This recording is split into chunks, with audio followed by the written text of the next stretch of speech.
Hello everybody and welcome back to this tutorial, and right now we're going to finish up and wrap up with our while true loop, or just while loop, however you want to call it.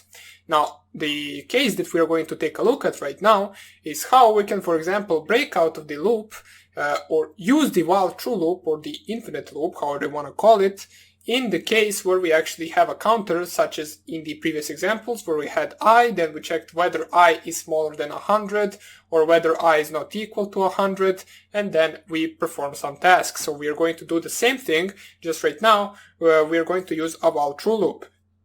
And we are going to see how we can actually make it work even with an infinite loop. So open up your idle, let me just go right here, type here idle. And right here, what we can actually do is, first of all, we will open the new file. The reason behind that is because we are going to actually use the if-else statement, and the actual idle gives me some problems with the syntax while I try to run the if-else statement. Doesn't even matter. We're going to write a program right here, and we're going to use a function that comes in Python, which is called the continue function. Now what this function does is basically it just continues the program, it continues the loop, and it runs it back to the beginning.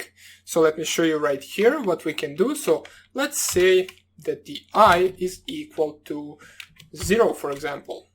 And then let's say we want to enter a while true loop, as we do want indeed. So while true, and this is an infinite loop, as we know. We're going to perform some if-else statements, so just add if right here. So let us think about what we can actually perform right here. So if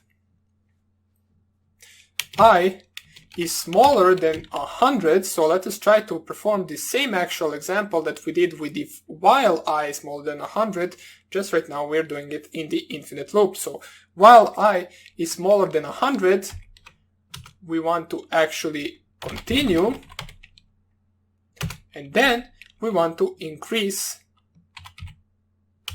pardon me, not increase, or yeah, we want to increase, so I equals I plus 1.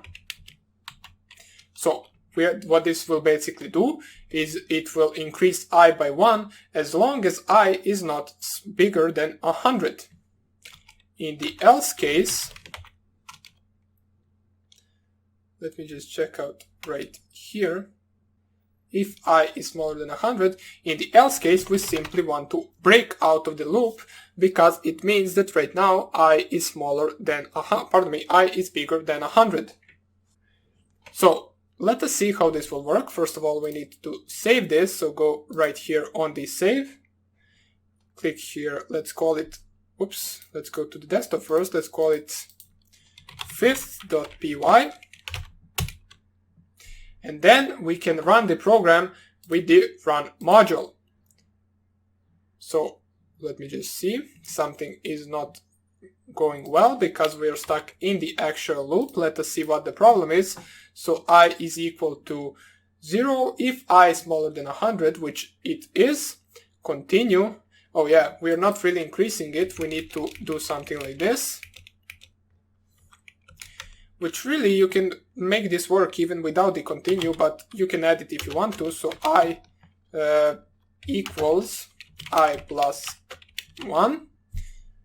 Continue. Let me just check out right here. First of all, save it and then run it. Okay, so this worked much better. Let me just check out how we can implement the continue in order for it to actually do something.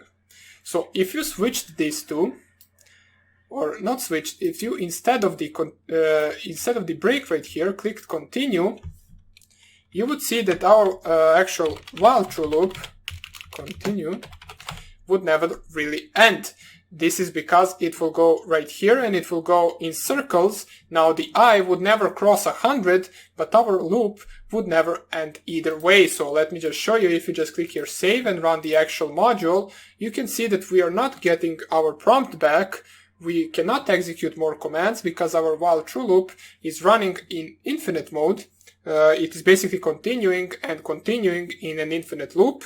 And if I just Control C and print I right here, it is still 100. No matter how long we actually ran that loop, it would still be 100.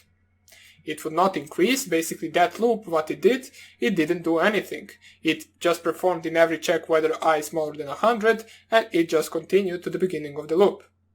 So this is just a rather short tutorial showing you the continue function, which can be used in the while true loop, has some useful stuff with it, which we will show later on. But for now on, that would be about it for the while loop, and it is time to actually introduce ourselves with the actual for loop.